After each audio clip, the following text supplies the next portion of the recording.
Hi, I'm Abigail McGrath, and when my mother died, my mother was a poet in the Harlem Renaissance. I thought, well, what would be a nice thing to memorialize her?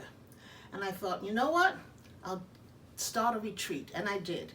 The retreat is called Renaissance House. It's for writers of social issues, and writers can come up there and not worry about things and just write. Okay, so the reason I did that was because when my mother and my aunt Dorothy West, who also lived on the island, when they were younger, they could not sell their work. They worked at, my mother worked for Consumer Reports, Dorothy worked as a cashier in Edgartown, but the idea of earning a living on your art was something that men could do, but women could not. Actually, some wealthy women could do it. Actually, what Virginia Woolf said, all you need to be a writer is a room of your own and a small paycheck from your dad. Okay, so like many good artists of the day, they gave away their work. So this show, which Bonnie has so intelligently put together, shows the trend of women from when they couldn't sell their work and they had to give it away, or they chose to give it away, to women who could command high sums and live quite well. They never make as much as the men, but nevertheless, they can live well as an artist. That's very important to note. At that retreat that I talked about before, I would ask the women questions and the men questions, and it was so clear that men really valued their work more than women. And the question was, when do you write? The women would all say, I write in the morning before I make breakfast and the whole house has woken up. Or they would say, I write in the evening after everyone's gone to bed. Or we had a poet who worked for us who was a maid in a hotel. And she wrote at lunch hour, she'd go into the bathroom stall, lock the stall so that she could write. Men don't do that. Men work at their offices, and when they feel like the spirit hits them, they pull out that manuscript and they start working on it there. Men, if they're painters or something like that, they don't go in that day. They stay home, they start painting in the morning, they stop painting when the sun comes down, and that's that. A woman, let's do it the other way around. If a man is a good cook, he becomes a chef. If a woman is a good cook, she becomes a wife. Or, my mom really makes apple pie better than anybody else. Never in their wildest dreams did Jane Worth, Nellie Pierce, or Nancy, Michaels, who was a slave, that's why her name was really Nance, ever think that their work would be shown behind glass in a museum. Jane, who did this crocheted mitt for her husband, and Nellie, who had a fisherman's thing for her husband, all treated it not for the intricacy and the beauty of the work, but simply as a utilitarian thing. This lovely, lovely blanket, which is painfully shy, and lovely, lovely blue trim around it, is accredited to Nance, who was a familiar slave on the island, and she, we don't know whether or not she did it, but what we do know that the value of the blanket is not in the artistic work of the blanket. That's the point I'm trying to get to. It's in the fact that there's a note attached to it and that it might have been done by her, but no one ever talks about the actual work. Sometime between the 1700s and the 1800s, textiles became a sign of stature, and the trends changed, and suddenly women's work was worth money, and linen sheets cost as much then as a mahogany table did at that time. This purse here and the embroidery that is on it, they were durable and clearly long-lasting, but not frameable. They were not considered art or even a craft. They were just taken for granted. So, women at this time started to realize that they could sell their work as well as give it away. Very important period. Okay, so now good little vineyard girls made samplers. Now a sampler is, well, you can see in the picture there, it's a sample of the stitches that you take, that you can make, and they have to be pretty and all, because from that on you're going to go to a big piece of seamstressing, right? And it was important to have a good sampler to show people, so that when you went to make the dress, they would know what kind of dress it was. And it was also a requirement for getting married. That's the wrong way to put it. It was like, you had to be a good cook, and you had to be a good seamstress, and maybe you could play the piano. It was one of those kind of things. So the better your sampler was, the better chance of getting a husband was. Okay, so the Luce and Norton, which are very, very old vineyard names, made these samplers, and I'm sure that they have relatives sitting out there right now who have them up on the walls. But what they didn't realize was that the samplers themselves were worth almost as much as the work that they did. Certainly that they were worthwhile. Lizzie Fisher.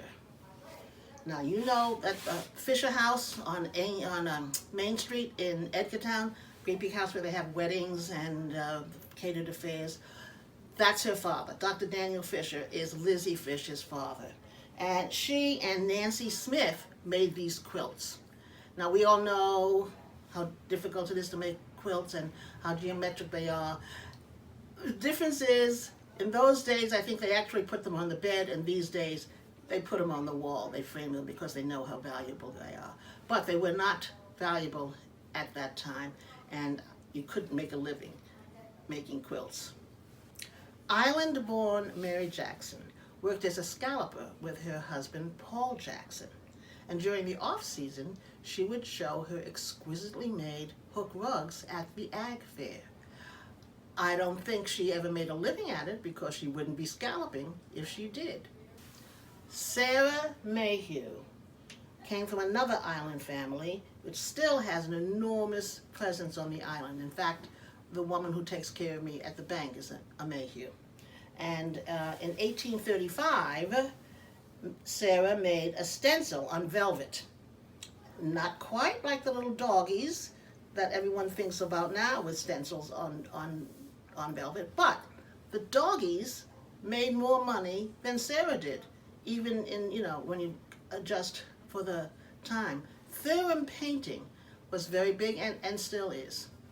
When women went to art school, they started to realize the worth of their work. And either them or their parents who paid for the art school, right? Because they thought either that they would be able to sell their work or marry an artistic husband. Actually, when I went to college, my father said exactly that to me. He said, "What do you want to go to college for? To marry a rich husband?" And that was a major reason why women went to college, except for art school. And at art school, they could develop what they always loved to do. Miriam Richardson was trained as an artist at an art school. She went to the Vesper George School of Art in Boston in 1933, which is when the Depression was in full swing.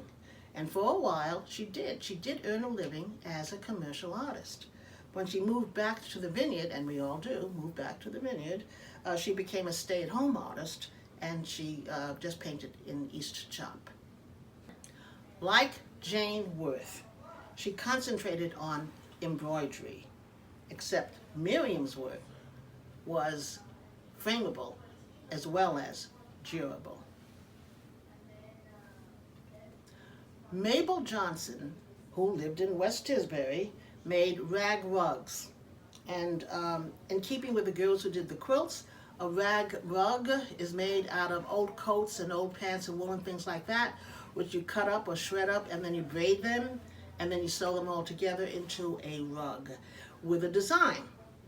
And now Mabel just did that for her friends and gave them away. However, businessmen came along and saw what a practical thing that was, and they started manufacturing braided rugs using Mabel's designs and other women's designs, and didn't share any of the profits with them. So we know that the Navajo women made money making baskets, right? And weaving. But we don't hear much about the Wampanoag women making baskets and weaving and selling them. Jemima Easton, who died in 1868, made this basket. And we know that it had worth because her daughter sold it. And the sad factoid about Jemima Easton is that her husband died, and they owned a lot of land, and once he died, she couldn't vote because women could not vote in those days. And because she had no voice and she could not vote, she lost all of her land and has disappeared off the map. Here we go. Laura Spear's father was a sea captain, a whaling ship captain, and he would take the whole family on the ship when they went out. So that Laura, when she was 8 years old, pretty much lived on the ship, and she kept a log, and she drew pictures of the flora and the fauna of the sea, and algae and stuff like that, and grew up and had a swell life. But when her husband died, she came back to the island, and we all know what a healing place Martha's Vineyard is, and she settled in Edgartown because she owned a house there. Okay, so she and her son come back to the island, and she's a serious artist. She paints porcelain, which was a big deal in those days. She paints canvases and all sorts of sea images that are lovely. Howsoever, she knows that she cannot earn a living as an artist. So what does she do? She takes her house and she turns it into a tea shop. And in the tea shop, she hangs her work. Now, if she'd been a man, she could have opened a gallery, but she wasn't, but she was smart. So in this tea shop, she sold tea and sandwiches and sympathy and tchotchkes. I call them tchotchkes, she called them work of arts, but that's the deal, is that she was able to hang her work and sell it because she had a tea shop and not a gallery. Edna Rindell. By the time Edna came of age, she was a full-bodied bohemian type flapper girl living in Greenwich Village and had her hair all bobbed up, and she wore lipstick and for all she could be smoking, for goodness sake, right? The key thing here is that she went to Pratt University, where she was not ashamed of being all those bodacious things, and she was very bold and sure of herself, and guess what? Sold her work. And because she was so sure of herself, and she had gone to art school, and she had a comfortable background, she was able to put her works in the Whitney Museum and the Museum of Modern Art and all sorts of places where it was rare for a woman to show her work. Enid Yandell is another art school graduate. She went to the Cincinnati Art Academy, and she graduated in 1889, so you know that she was like way before the other girls, right? But she did a lot of work in Chicago. However, she didn't really come into her own until she moved to Paris. And when she was in Paris, she hung out with Auguste Rodin. And hanging out with his crowd, she became an artist on her own. And if you look at her work, when she came back to Oak Bluffs in 1907, which was before the town was incorporated. Okay, so you look at the work here. If you look at the piece called The Pioneer, you can see the influence of Rodin on her work. Gretchen Van Tassel Shaw. You know who she is? You know who she's the mother of? That's Allison Shaw's mother. So, of course, Allison Shaw is a big-time photographer, well-respected photographer here on the island. Her mother was a big-time photographer, and she went to Bennington, which meant that she was an independent thinker as a woman, right? Okay, so she goes to Bennington, and she learns how to think independently, and then she is in World War II. And while she's in World War II, she's also a scientist, and they use her for, let me get it straight now, secret sonar work, which is hard, right? Especially for a woman. And after that, the War Relocation Authority assigned her to take photographs of Japanese American citizens, which our government forced into internment camps. And these are photographs, so this photograph is of that. Gretchen lived in Edgartown for over 60 years, and Allison, her daughter, has a gallery on Dukes County Road, which is right across the street from my great-great-grandfather. So it's all connected. Stella Waitskin, lived on Music Street in West Tisbury for 60 years. However, even though she lived there for 60 years, she was never really treated much like an islander. Well, let's put it the other way around. Stella collected everything, and it was okay because she was a found artist, right? A found objects artist. And her house, however, looked like a hoarder's dream come true. And so instead of people calling her crazy as a loon, they said she was eccentric, and they said she was a reclusive. But the fact is that she really did take these things up off the street and make art of them. And in 1970, that was a big deal. People were doing found art all over the place. And as a matter of fact, it's a good thing. She could have been worse. She could have been John Chamberlain and brought in old pieces of metal of cars and put them in the living room and painted them. So her kind of art, which was edgy at the time, is now totally acceptable. And her son, after she passed, was terrific. Everyone should have a son like him. He put all of his stuff into museums, and she was at the Museum of Modern Art, she was at the Corcoran Gallery and the Smithsonian, and you can say she's as crazy as a loon, but the fact is she was crazy as a fox. Magda Polivanov. Okay, this is a good one. You ready? Magda lived in Greenwich Village on Morton Street. My mother lived in Greenwich Village on 210 Thompson Street, okay? The guy who lived next door to my mother was a handsome young man who was very kind to my mother because they lived in a 7-story walk-up, and she would say, you know, I'm going downstairs, can I get you things, and things like that. He also was kind to Magda, and the same thing. He was just simply a kind person. And not to mention good looking, very easy on the eye. In fact, my mother wrote a terrific poem about him called He's 22, I'm 63, what a pity, he's so pretty. Okay, so she would give him her poems, and he would say thank you, you know, stuff like that. And so fade out. Okay, now fade back in. We have a pandemic, and like everyone else, he's cleaning out his closet. He cleans out his closet, and he comes upon a box with my mom's poetry in it. And he finds me through the internet, and he calls me up and says, listen, I have a box of your mother's poetry that she gave to me 40 years ago, 50 years ago, something like that. And what do you think? And I say, oh, that's terrific. And he says, by the way, do you happen to know a woman named Magda Polivanov? And that's exactly how he said it, by the way. And I said, guess what? I do. Now, the fact is I didn't really know her. But my friends who lived in the campgrounds knew her. And my friends said, when I recalled back, is that the right way to put it? He was, you know, how they all complained down there?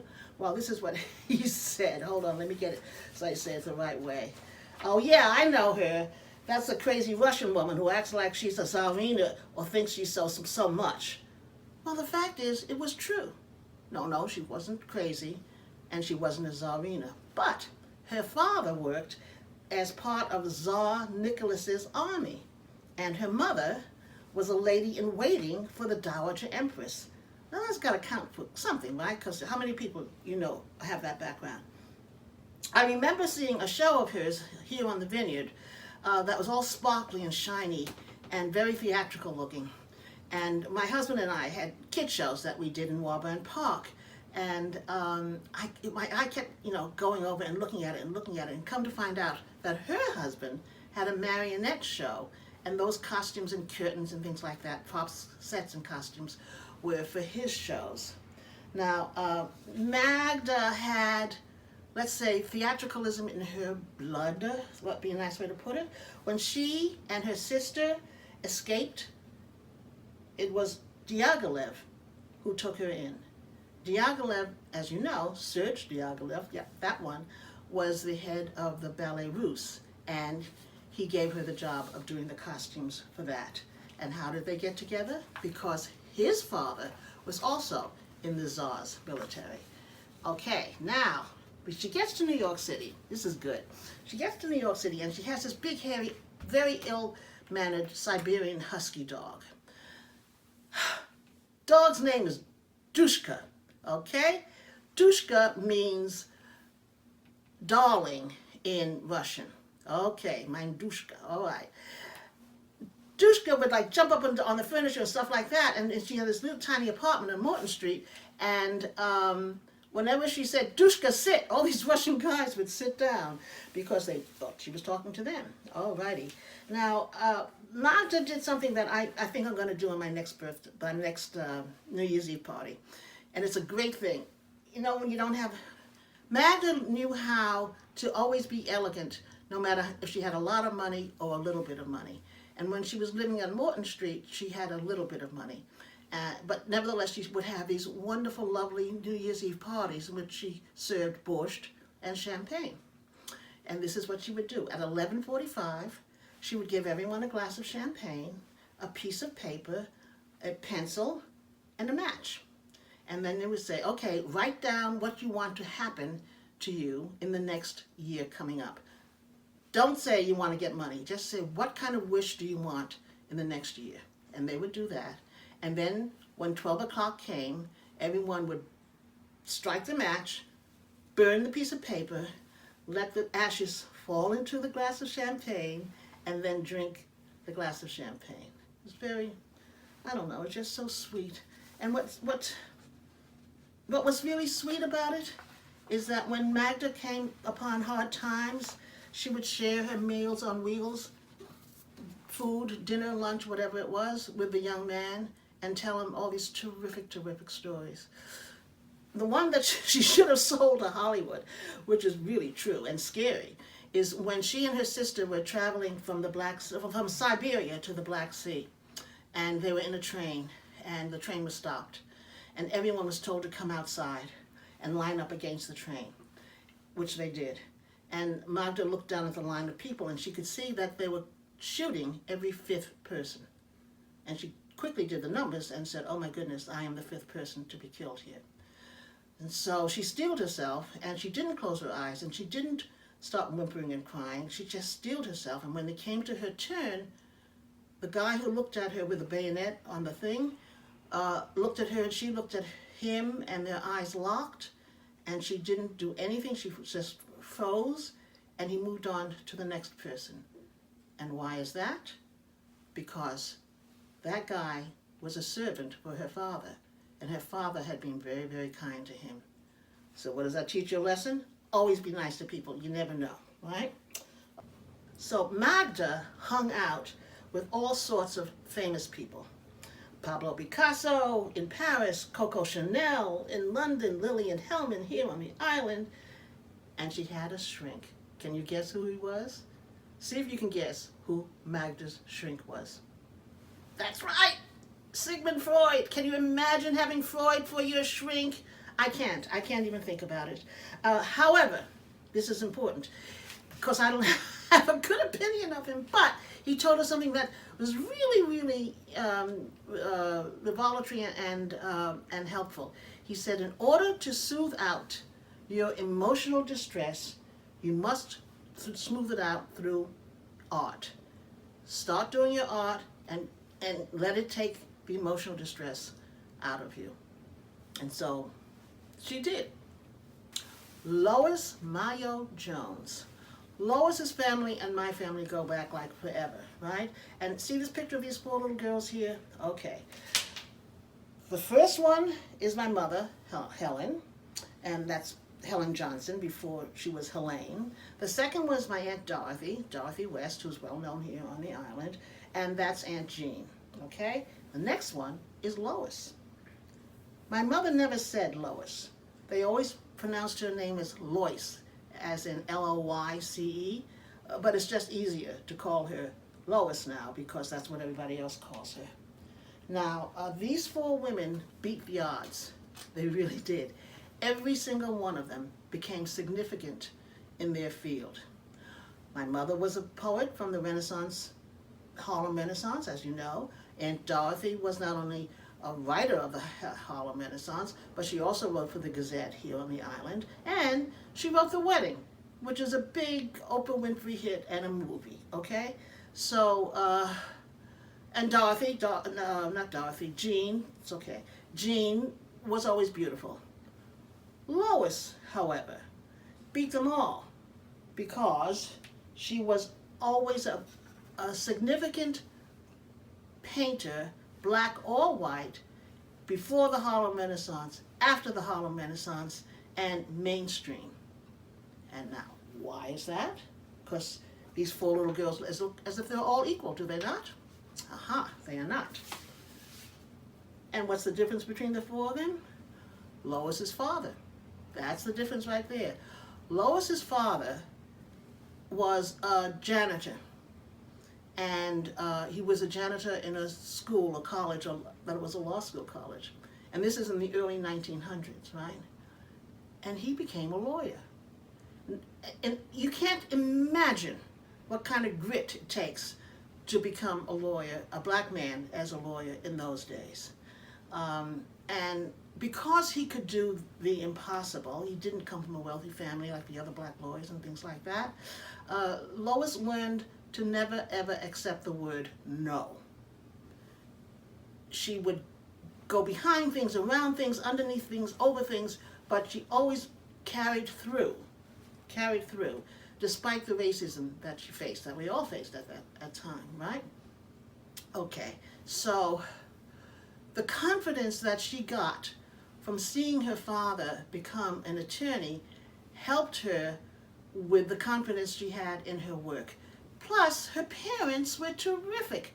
They never said, well, let's do it this way. They always bought her paints and all the things that she needed to be an artist, and what they never said was, sweetheart, why don't you go to secretarial school? You know, just in case this art thing doesn't work out. They always had faith in Lois. Okay, now at age 14, my mother would take the bus from Girls Latin Girls Latin High School, let's get this clear, in Boston, home, do her homework, write a couple of poems, give them out to friends, and go to sleep and read a book, okay? Lois went to let me get this straight now, the High School of Practical Arts, got on the same bus in Boston, but she would go to night school at what's the name of the school? The Boston Museum of Fine Arts. The woman never stopped working. We're talking about 14. By the time she was 17, she had a one-woman show here on the Vineyard. And I don't know that's 1920 something, right? I mean, that's like incredible. Okay. She was like the Zora Neale Hurston of the visual world, right? Okay. So she went from there to having the one-woman show, from one prestigious school to the next. And she finally ended up at Howard University in Washington, D.C., and she stayed there for 47 years. Why does one stay in school for such a long time? Because then not only did she have confidence, but she also had an economic base that she could rely upon so that she could spend time doing her art. Many, many, many women artists teach and had to teach, and you'll see coming up later, Ella did the same thing, in order to survive as a creative person. It is also important to note that she didn't have to send money home, which a lot of the women did at that time. She had a steady income as a teacher, which she could use to survive on. A lot of people, like, I don't know who, but you know, had to send money home to their parents because they came from impoverished circumstances. I remember having dinner with her at Pat Richardson's house. Pat Richardson is another island artist. And the Oak Bluffs island artists stick together just like the Edgartown island artists did. And I sat next to Lois, and it was like eye-popping. She just looked so good and well put together. And she was wearing this exotic jacket, like all shiny colors, greens and yellows and things put together that were less than subtle. She had her makeup on. Oh, she was something 80-some years old, right? She was wearing her makeup. She had her hair all together, and She was clever and kind and good and funny. Okay, so now I'm not a little girl anymore. I'm a grown-up woman talking to Lois, and I have the strength to say to her, Lois, I've always heard this story about my family. Now, I have a lovely family, as you can imagine. However, we have a lot of artistic license in our family.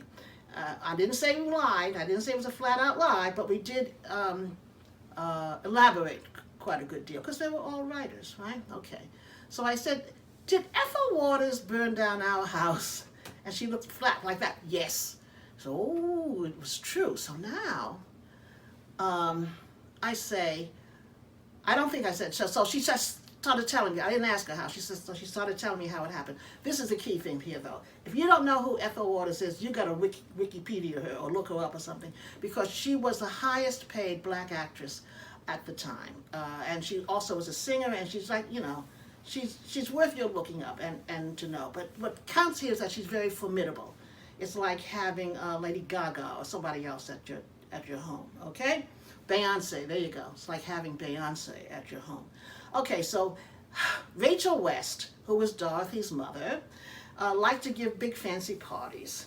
And we lived at that time, you know where our market is now, by the water? Okay, so our market was our house. In fact, that whole strip of houses at that time was black. I don't think there's any black person left anymore who lives there, but that's not the story. So we're sitting there, they are sitting there, and it's a big fancy party, and Ethel Waters is sitting on the back porch next to the water, and she lights up a cigarette. Now, it's illegal to smoke, for women to smoke, okay? But even so, you know, it wasn't that illegal. But Dorothy's mother, Rachel, furious, and she starts yelling at her.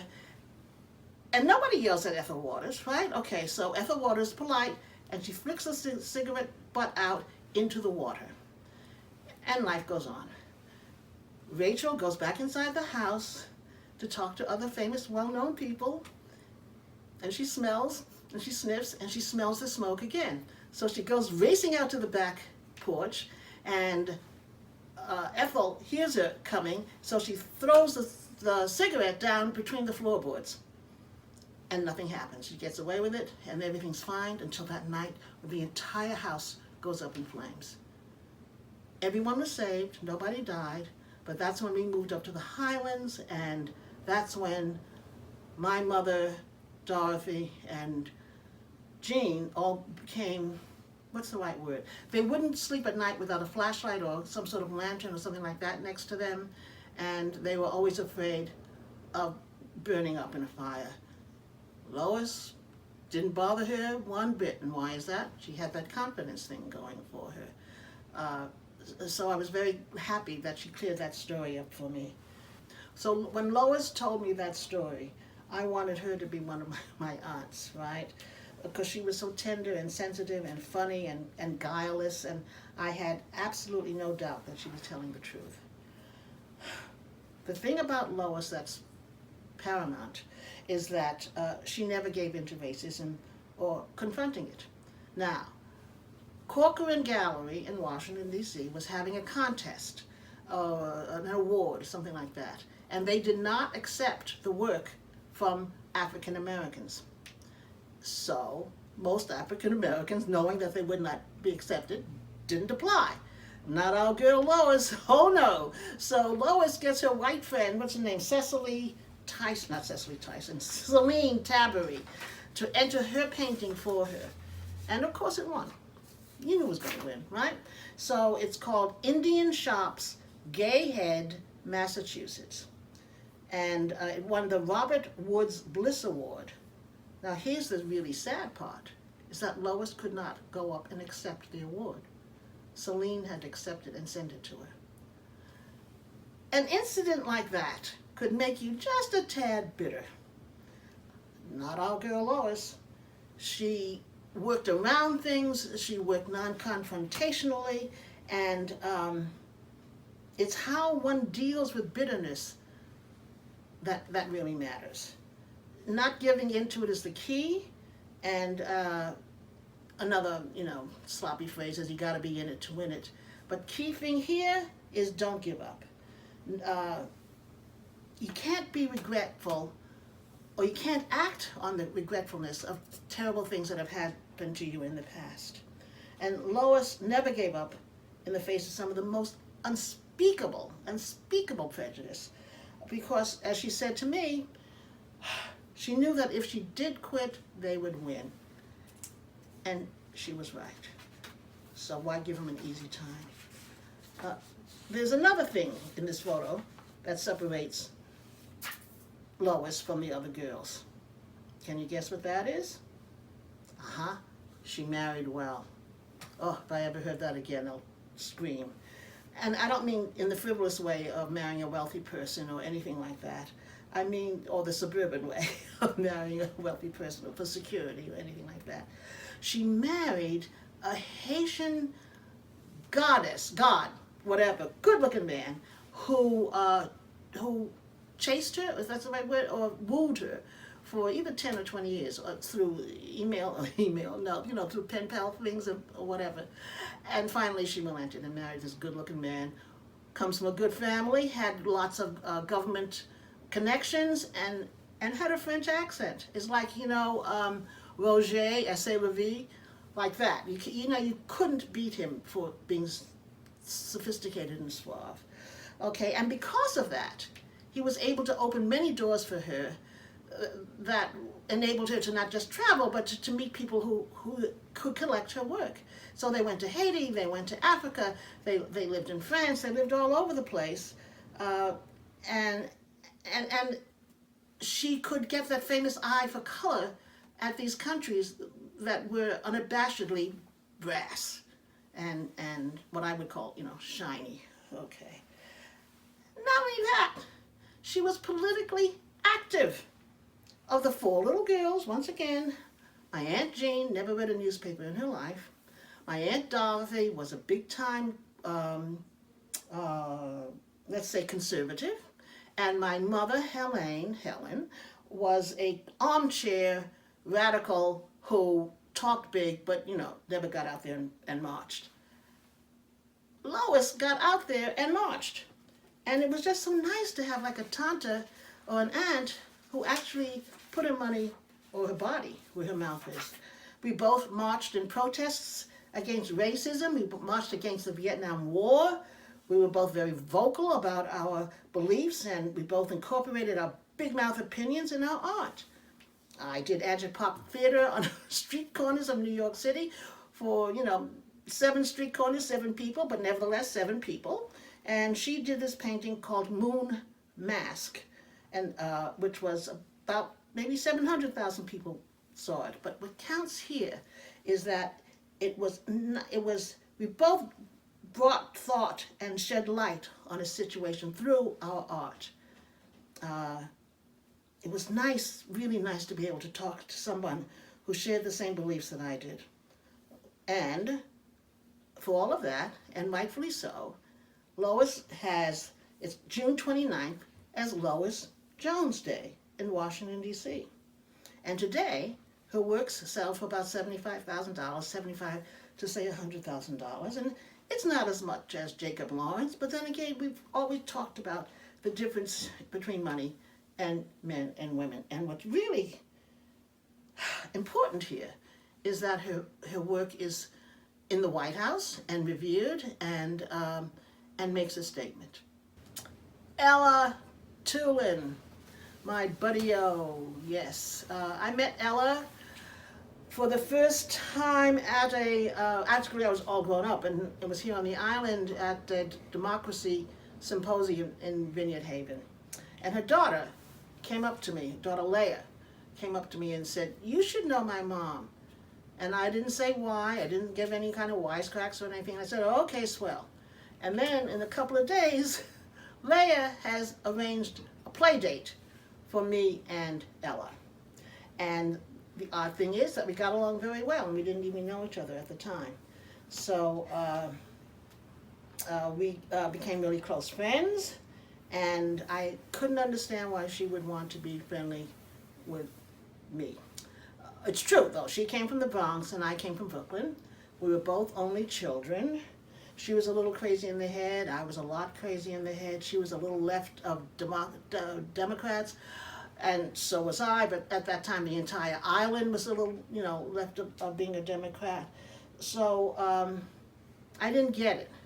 And she treated me like a little sister. She would introduce me to her fancy friends, and she would have me over for dinner, and she was just incredibly kind to me. And then I saw her work. And when I saw her work, I said, my God, this woman has been sculpting me before she even met me. Those thighs are my thighs. That tiny little top, that's my tiny little top. And I was just so happy and relieved to find an artist who appreciated my kind of body. I connected immediately, even more so, to her. And because of her, I was no longer body shamed, as they say nowadays. I became proud of my body. I was always embarrassed by pieces like Giacometti's Standing Woman, this little skinny, tall woman. But that was Giacometti and the boys, and now I was with Ella Tulin and the girls. And I wasn't the only one. Lots of women were so relieved to see a piece of sculpture that's flattering, if you will, of a way a body really, really looks. And I really felt privileged that she enclosed me in her little circle of friends. One of her circle of friends was the foundry where they did the brass work for her, and the guy's name is Dominic Ranieri. He had a foundry on Prince Street. Now, at that time, I had a boyfriend on Prince Street who was a composer, and he's a well-known musician named Ornette Coleman. And I said casually to Ella and to Dominic, gee whiz, my friend Ornette lives on this block. And Dominic gave me the look, and Ella says, Dominic plays drums. Why don't you ask Ornette if Dominic can play drums for him? Now, Dominic is a big... Ornette's a big-time fancy musician. I'm not going to ask him if this guy who is an amateur and makes a very good foundry man, I'm no doubt about it, but I was reluctant to do that. But I didn't say anything to their face. I said, okay, sure I will. Okay, so, and then all of a sudden Dominic is being nice to me, which I'm sure he was before, but he's even nicer now. The key thing here is I was embarrassed. However, I did because I would do anything Ella asked me to do. And I went to Ornette's and I said, you know, there's a foundry down there that uses wax, what's it called, some kind of fancy old wax, wax something for the work. That's old time, and, new people don't do it, and it's from Italy, and it's blah, blah, blah. And he indeed was very, very interested. Now, I didn't tell him that, I think I did. I said Dominic is a drummer, and he likes music and stuff like that. But whether or not they got together, I don't know. But the key thing here is I kept my word to Ella, even though I could have been compromised, okay? The thing about Ella is that she got you to do stuff. And one of the reasons she got you to do stuff was because she cared so much about you. At that factory, she knew the names of all the guys who worked there. She knew the names of the children. They knew what they were interested in. She knew what they got on their third grade report card. The woman paid attention. Okay, and so you couldn't say no. You simply could not say no to Ella, and it was nice to be included in that way. Ella cast in bronze, which was really, really expensive, so she had to be careful with the things that she cast. And like Magda, art saved Ella's life. Ella didn't have Freud for her shrink, but according to Leah, her daughter, in a letter that she wrote to me, she said, art literally saved my mother's life. She used to tell me that it grounded her and gave her roots. It gave her a way to express herself and her passions and her pain and her emotions. It gave her a voice. Ella's tragic childhood echoes that of Magda's, except that Ella's parents were pogrom survivors. Her mother was in a mental institution for 27 years as a result of the nightmares inflicted on her. Ella was Jewish, and many of her ancestors were killed in the Holocaust. And since she was 4 years old, she was shuttled from one house to another of distant relatives who didn't care very much about her. She went to foster homes and orphan asylums, and just, a very sad way of living. Which may be why she was so kind to others. You don't know. But the fact is that everybody loved Ella until, and they loved her work, until she started doing men. And she would do these large-sized men with adequate penises, and people were like shocked. You could do a woman naked as a jaybird anywhere, and that was fine. But when she started doing naked men, honey, the prickles on the back came out. About 30 years ago at the Arlington office building, they commissioned a piece of Ella's, and it was Adam and Eve. And both of them are naked. And don't you know that the women in that building went to the owner of the building and said that it was pornography? I mean, the women did it, not the men, the women. And they didn't mind that there were pieces of sculptures of women around naked. But a naked man, suddenly that's pornography. I don't know if it would get the same kind of attention today or reaction today. Although, when was the last time you saw a naked man without a fig leaf covering his parts? Not a photograph, a piece of sculpture. Okay. Ella wasn't just an artist who sculpted or painted or things like that. She was an artist in her whole life. And when you went to her house for dinner, she would give you mashed potatoes, and she would, pile it on like that. And then she would take her hand, didn't wash them, take her hand, and mold them kind of into a shape. And I once had, the shape was like irregular, and I took a spoon and tried to fix it so that it would look right. And she said, no, don't touch it, that's on purpose. And I said, oh, this woman is so wonderful. Okay. I own a building lot across from my house. It's an empty building lot. And we use it as a kind of park for concerts and things like that. And when Ella would come to my house, she said, I would like to put my sculpture in there and have kids run around in it. And they could run in between the legs, and they could, play with the nose like the one in Alice in Wonderland in Central Park. The nose is always shiny on the brass piece. And we never did it. But it ain't over yet, Ella, and there's still, there's still a shot. We can still do it. So that's that. Okay, so what we can say, Ella used to teach. That's important. Also, Ella used to teach, she used to mentor, and that's how she was able, and with alimony, she was able to sustain her life as an artist, and only as an artist. She wore 3 hats, and what woman doesn't? It's just having a lot of stamina and energy to keep you going. Women artists on Martha's Vineyard and their works have come a long way since the last century, and it's going to be interesting to see how far we're going to go in the next century.